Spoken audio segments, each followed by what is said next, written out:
Welcome to Menopause, Marriage and Motherhood, a podcast that's all about changing the way we view midlife and bringing the conversation about menopause out into the open. Each week we share stories, experiences and inspiration. We talk to experts on how to best navigate this time of life and find out how other people have not only survived but thrived through this time. I'm your host, Karen O'Connor. Hello and welcome to today's episode. Today I'm with James Jensen. James is the Managing Director and co-owner of the Australian Nutrition Centre. He holds a bachelor degree in pharmacy and is currently studying a master's in human nutrition. He is a functional medicine practitioner and integrative pharmacist. And James is passionate about treating the root cause of symptoms through natural therapy for a range of health issues, including diabetes, hormone health, anxiety, fertility, weight loss, and children's behavioural management. Welcome, James. Oh, thank you. Or I should say, welcome back. Yeah, thank you. Well, it's good to be back. I thought I'd get you on today because it's the start of the new year and there's quite possibly a lot of us have overindulged over the Christmas season. And then we've gone on, generally as a result of the overindulgence that's happened over Christmas, to make all these New Year's resolutions that don't seem to stick around for very long. So I wanted to talk to you about those two things, how to overcome the overindulgence and then also how to move along with New Year's resolutions so we don't drop them after a week. They're always the most expensive gym memberships, aren't they? Those ones you make absolutely. on the 1st of Jan. Yeah. Yeah.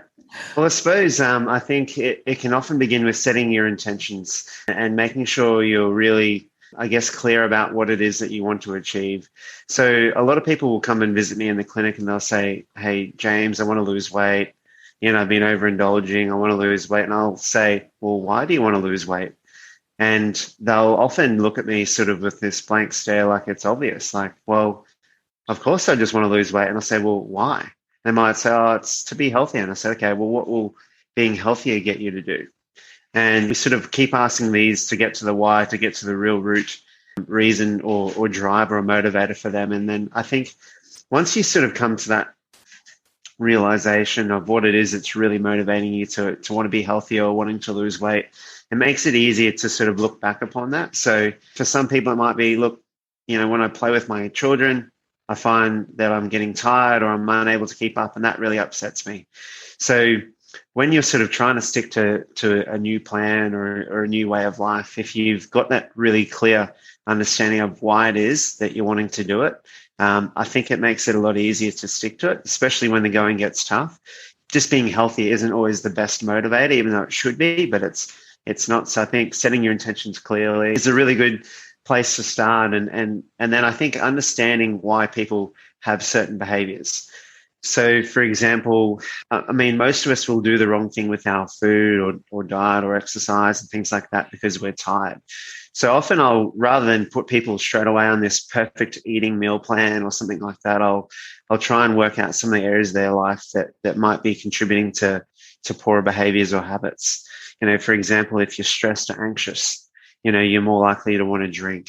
You know, if you're stressed or anxious, you're more likely to want to eat junk food. And, you know, so if we go, well, okay, maybe we need to deal with the stress and anxiety, because I know that if you can deal with that, you'll be able to better handle some of the things that, you know, when the going gets tough and you're wanting to eat better. And, you know, if it's about prioritizing sleep, if we do that, you know, obviously that sets the mood and sets the sort of the way forward to get everything sort of in line. It's interesting that you're saying those things, because going back a couple of steps to what you were saying about having the intention and what the intention is behind it when you want to exercise or eat healthy. I know personally, I've trained at swimming reasonably high level my entire life. And I'm also a swimming coach. I'm a high-level swimming coach. Do you think I can train myself? Not a hope in hell. Like, it'll last for about 2 weeks now. I'm like, oh, bored. I'll just drop out after so many laps because I don't want to do it. But if I've got a trainer there on my back, it makes all the difference. And the other thing that makes a difference is having an end goal. So I want to compete in that race, or I want to be able to do X, Y, Z. within so many months. That's the only reason that'll make me stick at it and make me get over that little hump of not wanting to do it or not wanting to go. So that's really interesting that you said that. And I'm going to hook back to you because I've forgotten what the second bit was. So, well, yeah, I guess we're sort of just talking about, I suppose, understanding and learning some of the things that get in the way of you, being healthy in the first place, and whether it be sleep or stress or whatever it is. Yeah. What I noticed as well is, where you see there's that classic thing of there's people in the movies and they're watching a horror film and they're just shoveling the popcorn into their mouth. It's going everywhere. I find I do that. If I'm watching something, a drama or a suspense thing on telly, I just eat. Like I'm going to shove something in my mouth. Yes. One of the mechanisms that's sort of related to that is, so when we're stressed, obviously the first sort of, if you nearly get hit by a car, for example, or something frightens you, you get that first surge of adrenaline, and then following that is cortisol. And cortisol's a stress hormone. Well, it's actually an anti-stress hormone in many ways. But that stress hormone, if it's out for too long or too prolonged, that can drive a lot of, sugar and salt cravings. So one of the mechanisms that our body will use to try and bring cortisol down is eating. So insulin actually, insulin is secreted when your body, or when you eat, as part of a storage process. So your body knows that insulin and cortisol oppose each other. So it's not so surprising that when people are stressed, they can stress eat. Sometimes when it's really, really high, that's when you kind of see two types of people. You see people that don't eat at all. They're just so stressed they can't eat. And I would say that's probably a more heightened state, whereas that more base, chronic, not tearing your hair out, but just feeling at, unease. They're the people that sort of tend to eat, comfort eat. And part of that is driven through that sort of insulin cortisol mechanism where your body's trying to get that cortisol down. So maybe there's something in that, maybe the movies you're watching or something like that, they've got you hooked and making the popcorn. Yeah. It's really fascinating. How do you train yourself to notice when you're doing that? Yeah. Well, I suppose it's all about the understanding. So, it comes back to basics like mindfulness. But if you understand that mechanism, for example, next time you watch a movie and you start going, actually, I've gone 5 mouthfuls of popcorn in the last sort of 30 seconds, you might go, well, hang on, maybe that's to do with that mechanism that James is telling me about. Oh, actually, this movie is quite stressful, or, it is gripping, and maybe it's, I think, firstly, like any sort of bad behavior or anything that you want to change, if you understand how it happens, it makes it easier. And then the more often you recognize it, the more easy it is to counteract it. But I think understanding means you can identify it, and then once you identify it, you can overcome it. Yeah, I found one of the most difficult things was keeping a food diary, because then I got really present to just what I ate. Because it's those, I saw a meme the other day that said dietitians say that a serving of chips is 10 chips, but I eat that many when I'm standing in the cupboard deciding whether to eat any chips. It's dead true, isn't it? You stand there with the packet open, just eating the chips, deciding whether you want any. Yeah, there's like that element of mindless eating, but it's a bit like maybe that gambler's mentality. You only remember the wins, or you only talk about the wins that you have. And when we often talk to people about their food, they often rattle off all these amazing things. And I said, well, you just told me earlier that you don't eat very well. And they said, oh, yes, well, I suppose if I think about, and it's those little things that we sneak in that maybe we don't even consider as food. And even drinks, for example, some people don't include them in their food. So, if you're having like a nice coffee full of milk and sugar, people go, well, that's not food, that's just a drink. So it just depends, it comes back to that understanding of nutrition and food and what exactly constitutes nutrients. Talk to me about cortisol and stress levels and all those kind of things, because a lot of us over the Christmas holidays, we got people coming to stay, and then we got the big family dinners, which can quite often end up doing what family dinners do. And all the stress of getting the presents and everything. And at the moment in Australia, it's even worse because we haven't seen our families if they live interstate, and are they going to get home for Christmas and all that kind of thing going on. Talk to me about that, about the impact that it has, but also how we can counteract it as well. Yeah, sure. So I guess, as you mentioned earlier, cortisol will come out after sort of like an acute stress, but cortisol is normal and it's very helpful. But if it's prolonged, that's where it becomes an issue. So we're not meant to be staying in stressful situations. So often when you're talking about the scenarios, some of us have been under sort of chronic stress, even if, not even COVID related, but, even you think about with work and parenting and all the things that we have to deal with. If you stay in a state of constant stress and you see that elevated cortisol, it changes the way your hormones signal. It changes the way, we look at food. It changes the way our bodies handle food. For example, cortisol makes you less sensitive to insulin. And what that means is when you're eating food or carbohydrates, you tend to store more of those carbohydrates and calories as fat. So you'll always see like the traditional cortisol body shape. I say it's like an egg on legs. So you imagine cortisol stores a lot of central adiposity, so weight gain all around the middle. And if it's really, really chronic, you can see like skinny arms and skinny legs. So I sometimes say, you look at all our politicians, they've all got cortisol issues, but, long hours and lots of stress, skinny arms, skinny legs, and big bellies. That's definitely, to do with cortisol. And some of the things that we can do to counteract that, there are basics like, obviously being mindful and meditation. But sometimes, in the middle of a family dinner, if there's a bit of farting or whatever, it's not so easy to just go, excuse me, we'll just hold that thought. I'm just going to have a 15-minute meditation. But from a clinic point of view, we'll often prescribe basics like, your zinc, magnesium, B vitamins, because they give the body's ability to switch on and off. And magnesium, I say to people, often, I'll say, oh, look, I think you'll benefit from magnesium. And they say, oh, won't that make me tired?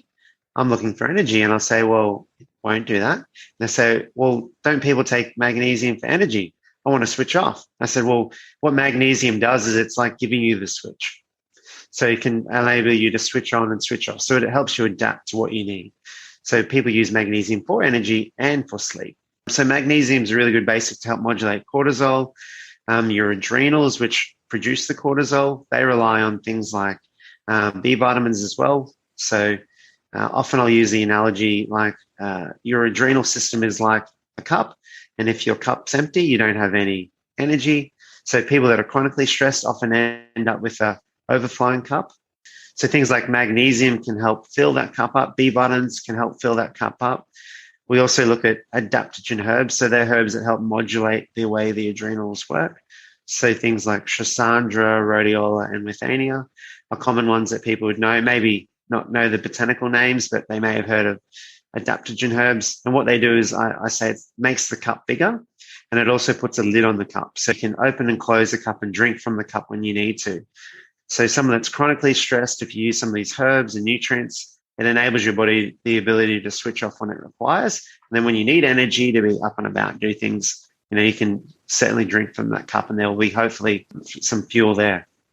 And so I've just found out that I'm marginally insulin resistant, which is probably the result of chronic stress over a prolonged period of time. And yes. The other thing that the nutritionist said was that my vagus nerve, it's either on or it's off. There's no in between. And it's really untoned, I think was the term she used. Can you explain a little bit about that? Because I think this is something that a lot of people my age are going to suddenly find out. I mean, the nutritionist said, you're a skinny diabetic, basically. I'm just lucky I don't have a sweet tooth. And I think some of it's got to do with menopause or menstruating has protected me for a long time. And now I've hit menopause, I haven't got that protection. But there's a whole heap of things underneath that, isn't there? Because this is something that I didn't ever consider. I mean, I'm slim, size 8. Yeah. Yeah. Yeah, so I guess it's a combination of things. So, well, certainly, like you rightly pointed out, going through menopause or being menopausal, I mean, the first part of menopause is usually high estrogen, and estrogen sensitizes you to insulin. So if you're insulin resistant, obviously that's the opposite to sensitive to insulin. When you go through menopause and you no longer have that high estrogen, your body automatically becomes less sensitive or more insulin resistant. So that's through no fault of your own. That's just the normal course, that everybody becomes more insulin resistant once that estrogen is gone. And as you rightly pointed out about, if we add in the effects of stress, so the vagus nerve, it's a very important nerve. It innervates basically from the brain all the way through to lungs, kidneys, adrenals. It's the heart. It's connected to everything. So if you're in that sympathetic punch and run, you often the vagus nerve can switch off where rest and digest. Parasympathetic allows the vagus nerve to be more active. So digestion is the vagus nerve has to be activated for that.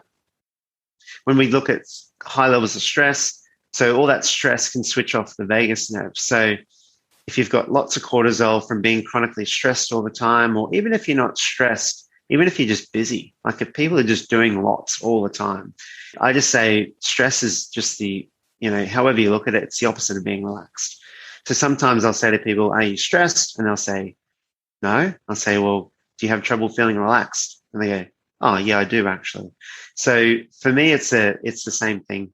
So all that chronic stress, however you look at it, can block vagus nerve activity. All that cortisol, like I said before, will also make you more resistant to insulin. So it's not surprising, there's lots of factors which contribute to insulin resistance. But probably for you, if we look at, maybe the lack of estrogen combined with chronic stress, yes, you can become more insulin resistant. And then, like you said, you're lucky you don't have a sweet tooth, because insulin resistance plus sugar and carbohydrates makes for people not being size 8.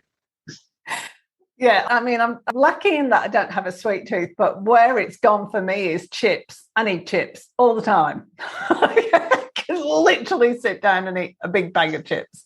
Yeah. And I have to just not. It's really difficult. So I'm almost hungry all the time. Yes. Yeah, you can sometimes, the saying is overfed, undernourished.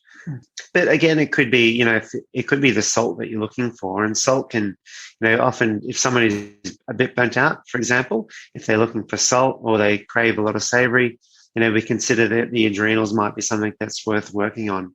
So for you, based on the example you've given, if it is, the answer is to not give you more estrogen. The answer would maybe be to look at adrenals and look at maybe some of those stress response. And that will probably bring your fasting insulin down and make you more insulin sensitive. Okay. Something you said then just triggered a memory with me, because you were saying putting more estrogen in your body isn't the answer. There is, and this is nothing against HRT. I think HRT has got a fabulous place.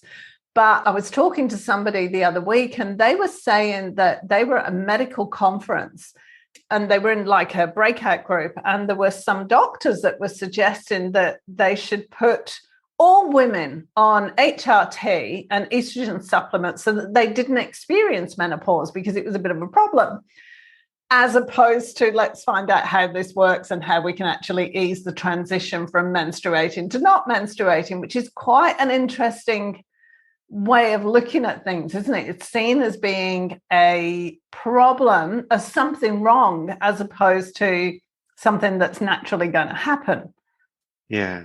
It really has to be case by case. There are a few occasions where I would recommend HRT. For example, if you're going through a midlife crisis and there's a lot of stress, maybe it's worth taking just to park one thing away and go, well, look, I'll deal with that a little bit later. It depends on dose and things like that and the individual cause, but to in part make a bit of a full circle. Once your ovaries stop making the hormone or lose the ability to make the hormone, it's your adrenals that actually make up some of that gap. So the more stressed and the more burnt out you are, the less ability your adrenals have to make some of that hormone or fill some of that gap that the ovaries have created. So again, sometimes managing menopause is more about managing the adrenals than it is about the sex hormones. So some people may not need HRT, and it's just simply about looking at the adrenal system. Might be the better way. A lot of the older style HRT medications were synthetic, and I think that was more problematic than some of now there seems to be a bit of a shift back to using more of the natural ones, which I think is better. And even something like estradiol, the Sandrina gel, which is available in Australia, that's a gel. So you can tailor the dose. So you can put on, half a sachet or a quarter of a sachet. So you can sort of give your body that gentle wean down of hormone if required. And that just makes that transition a little bit more stable, a little bit more gentle. Yeah, I suppose I've never thought about it in that way before, that because you're not producing the estrogen and your adrenals have got to take over, if they're already exhausted because you're living on the edge, then the only way to go is down. You're just going to crash, aren't you? Crash and burn. Yes. Yeah. And that's where I think a lot of the times managing stress, and, that we always say stress is the root of all evil, but I have lots of things that I say is the root of all evil. But managing stress, I think, becomes particularly important. And, if you think about the time of life for women when they are, basically anywhere from 35 onwards, you could look at perimenopause or menopause. And that's often where they're quite busy with careers and things like that as well. So you can see our chronic, crazy, busy lives that we live lends to not so pleasant menopause. Yeah, you can. And where does your digestion come into this? Well, chronic stress, as we said, can switch off the vagus nerve, and then that can lead to poorer digestion. And then to create that vicious loop, the vagus nerve is in particular responsible for allowing you to produce digestive enzymes. So if you're lots of stress, so sometimes people, I feel like I've swallowed a rock. So that's an indication of the digestive tract itself not engaging digestion. So you're not producing digestive enzymes from chronic stress. That means you don't break down food. That means you're not getting the nutrients out of your food. The nutrients from your food are the things that help you adapt and regulate stress. And then all of a sudden it creates that vicious loop. To add hormones in the mix, a lot of your hormones are detoxified from your gut as well. So if your digestive system isn't working properly, you can't detoxify the proper hormones. We're continually exposed to lots of endocrine disrupting chemicals, pesticides, things like that. So if our gut's not working properly, we're not getting rid of some of those chemicals, which leads to more pressure on our endocrine system, so sex hormones. And then you can see how all of a sudden it's like, gosh, I can't catch a break, getting it every which way. And also remembering that, that we talk about gut being the second brain. If your gut is inflamed, if it's, under stress, you will feel more stressed as well. And, that can lead to more cortisol, which can only amplify some of the stress reactions that we're already talking about. And again, poor detoxification of sex hormones, and your sex hormones can hijack your brain and make you feel more stressed, switch your gut off, and it just creates this vicious loop. And that's why sometimes I get in and go, well, look, there's a lot going on, but if we can just break the cycle, all the other things will fall back into place. What would be the first thing you'd do to break the cycle? I usually try and take a detailed case history, and I try and work out what happened first. For example, if someone says, oh, look, I was busy, stress, and then I noticed that my hormones were out of whack, and then my digestion became out of whack. So then I'll go, okay, well, stress is the root of all evil here. They might say, I was cruising along great, and then all of a sudden I started to go through menopause, or I started to, my gut started playing up, and then I started getting more stressed about it. And then my sex hormones went out of whack. So I'll try and work out what it is. There is also a fair bit of merit in listening to Hippocrates. He famously said all disease begins in the gut, and, that's not a bad place to start as well. But, again, you could go, well, my gut's not working properly, but is it not working properly because of my stress? So usually I'll always start with stress and gut before sex hormones. Yeah, I can see that. Where does salt come into all of this? Because you were saying if I'm craving salt, then to take more salt. Where does that... And is this is obviously a common thing, not getting enough of the right salts, is it? Or what is it? Yeah, well, I think salt was vilified. If we put salt in our food, we're all going to die of heart disease. I see a lot of people that are really scared of salt. There's a couple of things. Sometimes I look at salt cravings, in particular, as people looking for iodine. So one of our normal sort of sources of iodine for the body would be salt, so iodized salt, whereas a lot of people now will use Himalayan salt, which is lower in iodine. So Himalayas are mountains, which is not the ocean, obviously. So very low iodine content compared to iodized salt. So sometimes it's the thyroid screaming out for a little bit more iodine. The adrenals love salt as well, and sodium. So it again, it depends on case by case, but I'll often encourage people to look at, and understand what their cravings are and what is that a signal of. Sometimes people that just crave chronic sugar, it could be stress, or it could be that they have got bugs in their gut that just love sugar and want it. And these bugs are really clever, and they can signal to the brain and tell you to eat more sugar as well. So it just depends. Some people, they'll say, I just can't help but eat sugar. Then they'll either go, but it makes me feel sick, but I love it, so. What kind of bugs would you have in your stomach? Are you just talking about the wrong bacteria, like a candida kind of thing? Yeah, candida. Yep, candida's like a fungus. They obviously love sugar. That's their preferred source, but they're very clever. They'll eat anything. They're quite resilient. You'll see people, I think in the probably late 80s, early 90s, it was a bit of a one-size-fits-all solution from naturopaths where, everybody had candida, which there's probably a bit of truth in that. But if you just simply avoid sugar, the candida will start eating something else. But, sugar's their favorite thing. So they'll always lean you towards that. Like overindulging at Christmas and other holidays, does that increase how do you get candida? Where's it come from? So it's naturally occurring. So we've all got it, right? But if we eat lots and lots of sugar, obviously if you're feeding, it's a bit like, a lawn. If you keep putting fertilizer on, you're going to get more and more grass or faster growing grass. If you've got an overgrowth, so obviously if you're feeding more and more sugar and that's their preferred source of fuel, they will outgrow some of the bacteria that might eat more fibers, for example. So like plant-based fibers. So we've all got it, but people that just eat lots and lots of sugar, if their bacteria aren't able to sort of, think of it like the old Inner Health Plus ad where you've got that good bacteria and bad bacteria, and you've got like that tug of war and that army sort of fight. But eventually one can win, and if you keep fueling the wrong army, that's where things can get out of whack. Again, the use of antibiotics. So antibiotics, they kill bacteria, not fungus.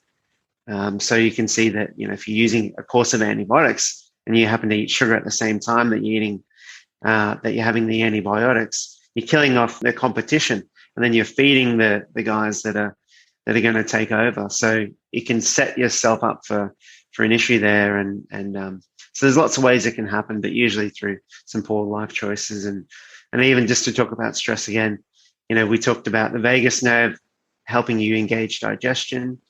Well, if you're not producing enough digestive enzymes, you're not sterilizing that top part of your gut properly. So digestive enzymes, I say to people, it's like hosing out your driveway.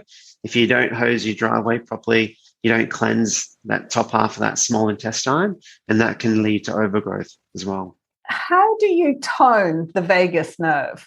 Well, I guess it comes back to all the basics, like making sure we've got the right nutrients to help support the adrenal system, looking at stress modification techniques. So, sleeping properly, not overusing stimulants, meditation, all the basics that we're told are good for us to manage stress are really, really important. Some people even benefit from, there's different therapies that, they call like vagal nerve stimulation. So I'm not an expert in those, but I know that there's even some therapies where they'll insert electrodes into the vagus nerve, and they will stimulate the vagus nerve that way. It's a common treatment for depression, actually. Well, not a common. It's an uncommon treatment for depression, but quite an effective one.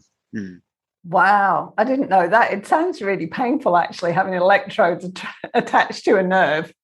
Yeah, it's particularly reserved for those who are really, really resistant to all sorts of treatment. You think of like the worst of the worst who just really cannot get out of their own way. that's where you sort of resort to that. But obviously the vagus nerve is non-specific. So we talked about all the things that it innervates to. So if you're stimulating the vagus nerve, you're going to get some side effects, but people report feeling much, much better. So, it's one of those, it's not a perfect treatment, but I guess it lends to understanding just how important it is. So let's go back to where we started, because we were talking about, starting the new year, and we've talked for a long time about repairing your body from the overindulgence, which we've probably all done right now. And yes. But how do we stick at it? What's the best way of doing that? So most of the time I'll start with doing a little bit of a gut cleanse with people. So we talked about bad food feeding bad bugs. So if we've overindulged, we've likely, had too much alcohol, we've likely eaten too much sugar and too many processed foods. And basically, the old saying, you are what you eat. So the more of those foods you eat, the more of those bacteria that you feed. So then you can end up with an overpopulation of bacteria that are used to eating all these dodgy foods. And lo and behold, when you start eating better, those dodgy bugs are like, hey, where's our food gone? Where's our chips? Where's our alcohol? Where's our sugar? Where's our Christmas cake? So what we'll often do is we'll combining, whilst we sort of start to take some of those foods out, we'll also look at, doing some herbs or spices, and we've got a formula called Gut Right, which we use. But basically it poisons and helps clear out some of those bugs that are responsible for those food cravings. So I find once we get rid of those, you don't have these little guys signaling in your brain saying, hey, you should eat more fruitcake. Or we'll often start with that. And as I said earlier, we try and work out what are the exacerbating factors. So if it is tiredness, we go, well, hey, maybe we need to get you to sleep better, because we all make bad decisions if we're tired. Again, are we not sleeping well because we're too stressed, or is there a problem in our gut? To talk about the gut, most of our serotonin is actually made in the gut. So if we've got a gut bug imbalance, we're going to miss that serotonin, but serotonin leads to melatonin production. So melatonin is really important for sleep maintenance. So again, maybe we need to fix our gut to fix our sleep. And, if we're sleeping better, then we're going to wake up more refreshed. We're going to find it easier to not look for, sugar, especially when it comes to 2, 3 o'clock. So I guess that's where holistic medicine and that holistic approach and getting a really good case history and looking at all the different factors and understanding how they come about makes it easier to sort of get started and then therefore stick to something. And the other thing is too, some people are all or nothing. So if you do slip up, I say, just reset. That's okay. We're not perfect. We just get back on the next day, and identifying that, or at least acknowledging that, yes, I wasn't so good this weekend, but that's okay. Monday I'll get back, rather than going, oh, all my hard work's out the window. I knew I'm a failure. A lot of that comes back to psychology and mindset. But I think, just looking at it holistically makes a huge difference. I think one of the most important points that you've been making the whole way through is that we're all different. Like, what applies to me is not going to apply to my best friend or her cousin. We all need to be assessed individually, don't we? It's not as simple as going down to the health food shop or going into Woolies and going to the supplement aisle and going picking a few things out, because we actually need to really dig down deep and discover what's going on. And that's the most important thing, I think, isn't it? Yeah, absolutely. Having that sort of objective third party to sort of make an assessment and sort of work out what you need to do first, I think makes a huge difference. I know for, a lot of people, when you look at advertising and marketing for different products, a lot of people go, oh, that's me, this is what I need, but it may not actually be. Because when you look at the issues that people have, a lot of them are common depending on, no matter what you sort of look at, whether it be a hormone imbalance or stress or a gut problem, a lot of people have similar issues. So yeah, I think talking to any sort of professional or objective sort of third party to help work out where you need to start, I think makes a huge difference. Yeah, and what made me think about it was my sleep. I've struggled with sleep for 10 years, which, hello, menopause. But I've got so many books on sleep and how to get good sleep and good sleep habits and what to eat to get a good sleep. And not one of them made a jot of difference until I did a few weeks ago a full-on detox. Like it was a blood testing diet that I went on, and you eat these foods at this time. Not a problem with my sleep. Within 3 days, I started sleeping. So that to me was a really good sign that what you're saying is completely true. It all came from the gut. It's got nothing to do with my sleep habits. For me personally, for somebody else, it might do. But for me, it was all about my digestive system. Yes. Yeah. And that's why, maybe that old guy Hippocrates he's pretty clever. With all the modern things that we have, and it always comes back to the basics, and maybe it is. And I firmly believe a lot of it does really begin in the gut. So it's not so surprising to know that we've already had the answer. It's just about listening to it and coming back to the basics. So tell me now, because it's time to wrap up, how can people get in touch with you? I'll put all of the links on the webpage as well, but you tell us too. Yeah. Sure. So businesses, Australian Nutrition Centre. We have a website which is australiannutritioncentre.com.au. We've also got all the usual social media, so Facebook and Instagram, and my beautiful wife handles our TikTok. If people want to ask a question, or if they're not sure how we can help, just send us a message on Facebook or Instagram. We've also got our contact details on our website. So give us a call, and I think we'll always answer and do our best to help you. And this isn't just for Australia, is it? You can talk to people outside Australia? That's right. Yeah, we have people all over the world. I try not do too many 3 a.m. consultations, but I have done in the past. Yeah. I can imagine that. Good grief. Thanks so much for talking to me again, James. It was fabulous. Thank you for having me. Appreciate it. Have a lovely weekend.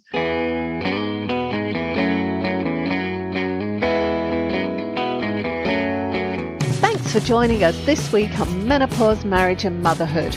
Make sure you subscribe to the show on your favourite player, and while you're at it, we'd love you to leave us a rating on iTunes, or if you'd simply tell a friend about the show, that would be amazing too. Be sure to tune in next week for the next episode, and remember, if you're busy thinking about what you can't have, how on earth are you going to enjoy what you can have? See you next week.